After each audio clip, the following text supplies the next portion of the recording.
मैं धीरेन्द्र जी का रुख कर लेती हूँ। धीरेन्द्र जी, अब तो ये चिराग पासवान ही साफ करेंगे कि आखिर कब वो फैसला लेने जा रहे हैं। आपके पास इससे जुड़ी कोई जानकारी है तो बताइएगा हमारे दर्शकों को।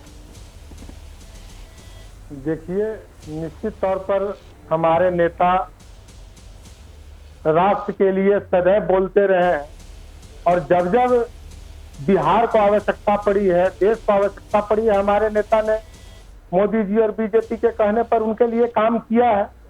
ऑफिशियली हम लोग कभी एनडीए में अभी तक नहीं है, लेकिन इसके बावजूद भी उपचुनाव में हमारे नेता ने प्रचार किया है भाजपा के आग्रह पे। आज जो परिस्थिति बन रही है, मुझे लगता है कि हम लोगों को अभी ये अधिकार नहीं है कि मैं बोल दूं कि एनडीए में हूं कि कहां हूं, लेकिन इतना जरूर है कि एकाध दौर आते आते कभी भी इसका घोषणा इसकी हो सकती है।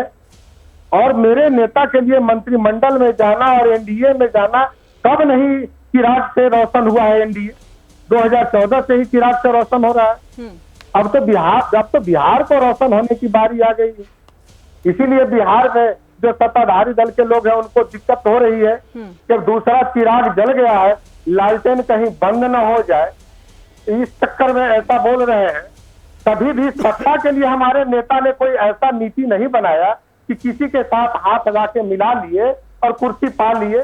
अगर उनको कहीं पर मनभेद थोड़ा बहुत रहा भी होगा मतभेद, तो उन्होंने बिहार के लिए और देश के लिए सड़कों पे आवाज उठाते रहा है। उन्होंने कोई ऐसा काम नहीं किया कि पर्सनली हमको कुछ बना दो, मंत्री बना दो या सत्ता में ले आओ। तो हमारे नेता का विजन बड़ा क्लियर है और बिहार और देश के लोग इसको जानते हैं और कम से कम एनडीए के सभी लोग तो बखूबी जानते हैं। विजन क्लियर है, लेकिन हरी झंडी मिली नहीं, और अब अगर मिल रही है तो फिर क्या ये मजबूरी के तहत मिल रही है, सवाल इसीलिए था। ठीक है, सचिन सावंत भी हमारे साथ हैं, कांग्रेस के प्रवक्ता, मैं उनका रुख कर लेती हूँ। सचिन जी, कोशिश आप लोगों की तरफ से जो भी हो रही हो, लेकिन जैसे ही मीटिंग से बाहर निकलते हैं विपक्षी दलों के नेता तो बिखरा बिखरा सा विपक्ष नजर आता है, और अब एनडीए तो खुद को मजबूत करने में लग गया है। क्या लग रहा है आपको, कैसे जोड़ेंगे खुद को और इसकी काट क्या होगी फिर आगे? देखिए दोनों जो एनडीए और यूपीए के अगर देखा जाए तो लक्ष्य को आप साझा नहीं कर सकते, क्योंकि एनडीए का लक्ष्य है कि किसी भी तरह से देश की सत्ता हासिल करे। हमारा लक्ष्य है देश के लिए संवैधानिक प्रक्रिया और लोकतंत्र को मजबूत करे। तो ये दोनों के अलग अलग लक्ष्य हैं। लेकिन जहां तक बात है एनडीए की, मैं भी ये समझता हूं कि आज जो प्रयास भारतीय जनता पार्टी की तरफ से किए जा रहे हैं, ये अवसरवादी राजनीति कितनी गहरी है और सत्ता के लिए कुछ भी करने के लिए भारतीय जनता पार्टी कितनी तैयार है, ये समझ सकता हूं मैं। अभी भतीजे को आग्रह कर रहे हैं या शायद उनके ऊपर एक आंख मिचोली का खेल चालू किया है उन्होंने, तो चाचा वहां चिल्ला रहे हैं कि भतीजा एनडीए का पार्ट नहीं है, तो यह भी दिखाई दे रहा है।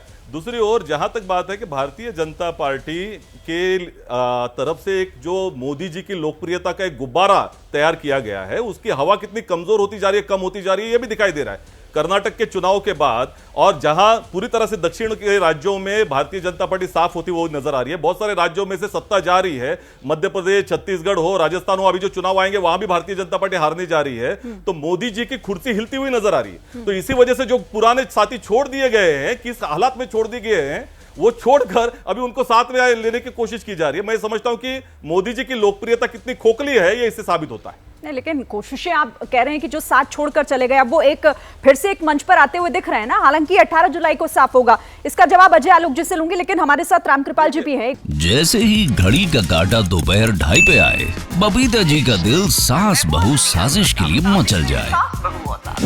और ये है इनकी बहू, पूरे दिन ऑफिस की टेंशन हो जाए गॉन जब ये करें अपना फेवरेट शो फ्री टाइम पे ऑन।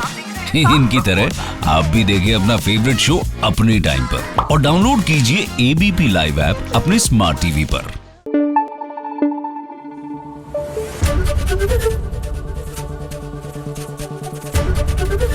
एबीपी न्यूज आपको रखे आगे।